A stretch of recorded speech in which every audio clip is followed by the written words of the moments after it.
अस्सलाम वालेकुम मतीउल्लाह जान MJ TV। अमेरिका में मौजूद सीनियर सहाफ़ी अहमद नूरानी के दो अगवा शुदा और लापता भाइयों के हवाले से इस्लामाबाद हाई कोर्ट में जो हब्स भेजा की रिट दरख्वास्त पर जस्टिस राजा इनाम अमीन मिनहाज साहब समाअत कर रहे थे और आखिरी समाअत पे IG पुलिस ने ये इंकशाफ किया था कि तकरीबन 28 दिन के बाद FIR नामालूम अफराद के ख़िलाफ़ बज़ाहिर नामालूम अफराद के ख़िलाफ़ कर चुकी है। आज दोनों लापता भाइयों के जो फैमिली है, जो वालिदा हैं और बहन हैं, इस्लामाबाद हाई कोर्ट में एक नई दरख्वास्त लेकर आई हैं और अब की बार ये दरख्वास्त है पुलिस की तरफ से इनको वो काटी गई FIR की कॉपी फ़राहम ना करने के ख़िलाफ़। अब हमारी अदालतों का और हमारे जजों का ये हाल हो गया है कि उनके सामने इस्लामाबाद पुलिस का आला तरीन अफसर एक बयान देता है कि FIR कट गई है, मगर जो लवाहिकीन हैं लापता अफराद के, उनको FIR की कॉपी तक नहीं दी जा रही। अब वो FIR की कॉपी क्यों नहीं दी जा रही और क्या उसके लिए अब अलहदा से कोई प्रोसीडिंग होगी, यही हम जानते हैं। हमारे साथ मौजूद हैं अहमद नूरानी की वालिदा और सिस्टर। मैडम, क्या आप समझ रही हैं ये FIR की कॉपी जो है आपको पुलिस वालों ने क्या बताया है, और आपने जब पुलिस वालों से रब्ता किया FIR की कॉपी का, तो क्या वजह बताई जा रही है, क्यों नहीं दी जा रही? एक्चुअली अभी हमने ख़ुद तो रब्ता नहीं किया, लेकिन जो हमारे लॉयर्स ने जो रब्ता किया था तो उनको ये ख़बर मिली कि वो सील कर दी गई है।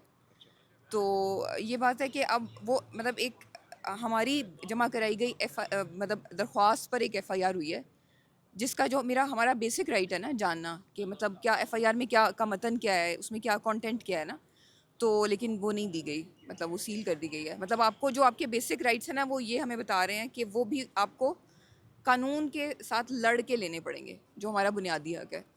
तो FIR जो सील कर दी गई है, तो अब उसके हवाले से क्या कानूनी रास्ता आप लोग अपना रहे हैं? अभी CM फाइल कर रहे हैं हम लोग उसकी FIR की कॉपी लेने के लिए भी। तो आई होप अब ये काम ऐसा है कि हम जो कर रहे हैं वो हो जाएगा। तो FIR की कॉपी लेने के लिए भी अहमद नूरानी और दो लापता भाइयों की वालिदा और बहन अब इस्लामाबाद हाई कोर्ट के चक्कर लगा रहे हैं। और अब इस FIR की कॉपी लेने के लिए कितने बार 28 दिन गुजारे जाएंगे और कितनी बार IG पुलिस को तलब किया जाएगा, इसका कोई इल्म नहीं। आप कुछ बताएंगी कि पुलिस की तरफ से जो FIR काटी गई है, आपने किसको नामजद किया था, और उसमें FIR में आपको कोई इल्म है कि किसके खिलाफ काटी गई है और किसको नामजद किया गया है? मुझे कुछ पता नहीं, मैं तो बस ना कानून का सोच रही हूँ कि ये पाकिस्तान में कौन सा कानून चल रहा है। कोई मुझे वकील या कोई जज या कोई वजीर कानून कोई भी बताए कि यहाँ पे कौन सा कानून है। क्योंकि ये कहते हैं ना, ला इलाहा इल्लल्लाह मोहम्मद रसूलुल्लाह पे ये रियासत बनी है। अगर इस पे बनी है तो फिर कुरान के मुताबिक कानून होना चाहिए। कुरान में है कि अगर कोई पैसों से खरीद के कोई गुलाम लाता है ना, तो उसके भी हकूक मुकर्रर हैं। तो उसके हकूक मुकर्रर हैं, फिर जानवरों तक के हकूक मुकर्रर हैं। और हमारे अब ये पुलिस का फ़र्ज़ था, उसका काम नहीं था ये, उसका फ़र्ज़ था ये FIR हमें खुद आके देने का। तो उसने हमें भाई वो नहीं दी। मुझे समझ नहीं आती कौन सा कानून है, कौन सा इस्लाम है। मेरे ख्याल में तो ये गैर मुसलमानों में भी ये कानून नहीं चल रहा ना, कहीं पे भी आप देखें। मैं अनपढ़ औरत हूँ, मुझे नहीं पता, लोग जानते हैं, लेकिन मैं पढ़ती हूँ उर्दू, जो पढ़ना आता है मुझे। मैं देखती हूँ कि दुनिया में कहीं पे भी ये कानून नहीं है कि ऐसे जो कातल और जो चोर डाकू, कच्चे के डाकू देखें वो कैसे आम घूम रहे हैं, और जो बेगुनाह हैं वो अंदर जेलों में बंद हैं। किसी हमसाये को भी कहो कि कोई गवाही देने को तैयार है, वो कहता है आपको तो पता है बेगुनाह जो हैं वो अंदर हैं, और जो हैं डाकू चोर डाकू जो हैं वो बाहर फिर घूम रहे हैं। मतलब ये वाकई उनके लिटरल वर्ड्स थे ये उनके कि हमने कहा ना कि आपको पता है कि मेरे भाई मासूम है, ठीक है, और आपने भी जाहिर सी बात है कुछ किया तो नहीं है ना, तो आपके साथ क्यों बुरा होगा। तो उन्होंने कहा कि बेसिकली आपको यहाँ से ही पता चल जाना चाहिए कि आपके भाई मासूम थे और वो गायब कर दिए गए हैं, ठीक है। तो हम भी अगर मासूम है तो यही तो वजह है कि हम गायब कर दिए जाएंगे। नहीं तो ये कौन थे जो पड़ोसी थे आपके? पड़ोसी थे। तो क्या मांग रहे थे आपसे मतलब हम उनसे CCTV फुटेज के लिए जो हमने बात की ना, जो उनके पास थी? जो उनके पास थी। CCTV को छोड़े, मैंने उनसे कहा कि आप लोगों ने मगरब के वक्त से, ईशा के वक्त से देखा कि बाहर लोग इतने खड़े हुए हैं, तो आपने हमें ये गवाही दे दी कि गाड़ी में इतने लोग थे। वो कहते हैं हम ये गवाही भी नहीं दे सकते, हमें पता है बेगुनाह पकड़े जा रहे हैं और जो गुनाहगार है वो बेगुनाह अंदर हैं और गुनाहगार जो हैं चोर डाकू जो हैं वो हम नहीं दे सकते, ये गवाही भी नहीं दे सकते हम कि गली में इतने लोग थे। अच्छा, आखिरी तारीख पे आईजी पुलिस ने बताया क्या था और पिछले 28 दिन तक क्या होता रहा, और 28 दिन क्यों लग गए एक एफआईआर के काटने में? उन्होंने इसकी तो कोई जस्टिफिकेशन दी ही नहीं, ठीक है, कि इतना इतना टाइम क्यों लगा उन्हें एफआईआर काटने में। और दूसरा, बाकी वो कहानियाँ सुनाते रहे कि हम इधर से उसको राब्ता कर रहे हैं, उधर से हम रिपोर्ट बना रहे हैं। अभी हर बार वो आके ये तो बताते हैं कि वो रिपोर्ट बना रहे हैं, लेकिन वो रिपोर्ट बनेगी कब, उसकी फाइंडिंग्स क्या होगी और उससे क्या फ़ायदा होगा?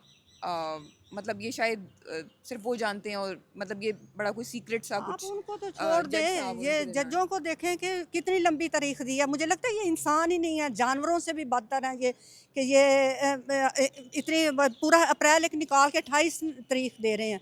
ये इंसानियत है इनमें? मुझे नहीं लगता कि ये इंसान बैठे ये हैं। 28 अप्रैल मुझे की तो अगली अब ना तारीख रखी है। कोर्ट आते हुए शर्म आती है कि मेरे से कोई बार गैर मुस्लिम मुझसे पूछ ले कि आप सही किया, ये पाकिस्तान बना, सही हुए हैं आप, सही है, सही कानून मिल रहा है आपको, सही नाम मिल रहा है यहाँ पे। अच्छा, तो ये अगली तारीख 28 अप्रैल की रखी है जज साहब ने? जी 28 अप्रैल की, मतलब जो नेक्स्ट डे ऑर्डर आया है उसमें 28 अप्रैल की डेट है। और और उसमें मज़े की बात है कि प्रोडक्शन ऑर्डर्स का हमारी लॉयर जो हैं वो पिछली 2 हेयरिंग से डिमांड करी हैं कि आप एटलीस्ट प्रोडक्शन ऑर्डर जारी करें। और उन्होंने फिर इस बार उन्होंने जज साहब को कहा कि आपने प्रोडक्शन ऑर्डर का, मैंने आपको लास्ट टाइम भी कहा था और आपने ऑर्डर में मेंशन नहीं किया, मतलब अगर आप नहीं भी कर रहे, मतलब ऑर्डर नहीं भी दे रहे तो आपको करना चाहिए। तो उन्होंने एक्नॉलेज किया इस बात को ना कि अच्छा ठीक है, मतलब यानी सुन चुके हैं वो। लेकिन इस बार भी ऑर्डर में वो नहीं था, प्रोडक्शन ऑर्डर के बारे में हमारे वकील की डिमांड। मतलब ये है कि जब कोई वकील या कोई साइल जो है डिमांड करता है जज साहब से, या तो उस डिमांड को मंजूर किया जाता है या मुस्तरद किया जाता है। प्रोटेक्शन ऑर्डर के हवाले से कैटेगोरिकली कहा गया अदालत से, जस्टिस राजा अमीन इनाम मिनाज साहब से, मगर उन्होंने इस इस्तदा को ना तो अपने ऑर्डर में मेंशन किया, ना उसे मंजूर किया, ना मुस्तरद किया और ना ही मेंशन किया। तो अब आप क्या देख रही हैं? आज आप जो दरख्वास्त दायर करेंगी, जिसको हम सीएमए कहते हैं, ये उसी जज के पास लगेगी और फिर आइंदा क्या तवक्को कर रही हैं कि क्या होगा? मतलब उनकी सीरियसनेस का हम यहाँ से अंदाज़ा लगा सकते हैं कि आई गेस सेकंड जो हेयरिंग थी उसमें जब बार बार एफआईआर के लिए उनको कहा जा रहा था पुलिस को, तो उन्होंने ये कहा कि हमने जो शुरू में एप्लीकेशन दी है उसके अंदर हमने एफआईआर का क्योंकि कहा नहीं है तो इसलिए वो नहीं काट रहे, ठीक है। तो लेकिन उस एप्लीकेशन में हमने ये तो कहा था मेरे भाई बाजियाब कराए जाएँ, हमने ये भी कहा था कि हमारे जो मोबाइल फ़ोन्स जो हैं जो लूट के लिए गए हैं वो वापस किए जाएँ, मेरी अम्मी का आईडी कार्ड लेकर गए हैं वो वापस कराया जाए। और साथ में मतलब हमने बहुत ही कैटेगोरिकली ये कहा है कि जो मुल्ज़िमा जो इसके वो हैं ज़िम्मेदारान हैं उनको पकड़ के सज़ा दी जाए, ठीक है। तो जज साहब कह रहे थे कि अब एफआईआर हो गई है, लेकिन देखें मैं फिर भी इसको डिस्पोज ऑफ नहीं कर रहा।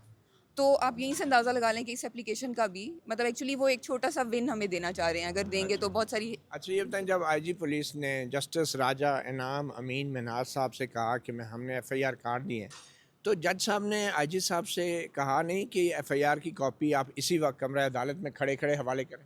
एक्चुअली ना तो उन्होंने ये कहा कि वो कॉपी हमें दी जानी चाहिए, और ना ही उन्होंने कोई कंटेंट उनको डिस्कस करने के लिए कहा कि एफआईआर का मतन क्या है, कुछ बताएं इसके अंदर आपने क्या लिखा है, मतलब इवन वो तक डिस्कस नहीं किया गया। तो मतलब भाई यहाँ accomplice पे हैं सब। अंधे गूंगे बहरे लोग बैठे हैं, पुतलियाँ हैं जिनकी हाथों की अगर डोर खींचते हैं तो हाथ हिलते हैं, मुंह की डोर खींचते हैं तो मुंह हिलता है, सर की डोर खींचते हैं तो सर हिलता है। यहाँ पे इंसान नहीं बैठे हुए, यहाँ पे पुतलियाँ बैठी हुई, इंसान नहीं है यहाँ पे। बहरहाल ये एक माँ के जज्बात हैं, एक ऐसी माँ जिसके 2 बच्चे पिछले 1 महीने से लापता हैं और जो बार बार इस्लामाबाद हाई कोर्ट के चक्कर लगा रही है, जो जस्टिस राजा इनाम अमीन मिन्हास की अदालत में 6-7 मरतबा आ चुकी हैं।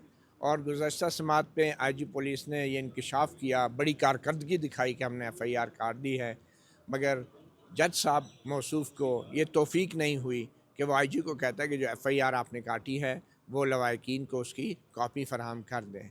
तो कानूनी तौर पे आपके ख़्याल में एफआईआर की कॉपी अगर फ़राहम हो जाएगी तो इसको उसके बाद क्या होगा? मतलब क्यों नहीं आपके ख़्याल में फ़राहम की जा रही है एफआईआर की कॉपी? मतलब मुझे ऐसा लग रहा है कि शायद एक होता है ना कि आप किसी का बहुत बेसिक सा राइट भी इसलिए रख लेते हैं कि वो इसमें भी एफर्ट करेगा तो जो मेन उसका मुद्दा है उस पे जो उसकी तवानाइयाँ हैं उसके लिए कम बच जाएंगी। तो मतलब मुझे लग रहा है कि सिर्फ एक ये वजह है। मज़ीद टाइम अगवाकारों को दिया जा रहा है और बज़ाहिर ये सिर्फ पुलिस नहीं बल्कि जज मौसूफ भी जो हैं कोई ठोस अहकामात जारी न करके ये मज़ीद अगवाकारों को ही दे रहे हैं। अब देखते हैं कि इस आज की दरख्वास्त दायर होने के बाद अब कौन सी तारीख पड़ती है। मतियुल्लाह जान, MJ TV से इतना ही। इजाज़त दीजिए। अल्लाह हाफ़िज़।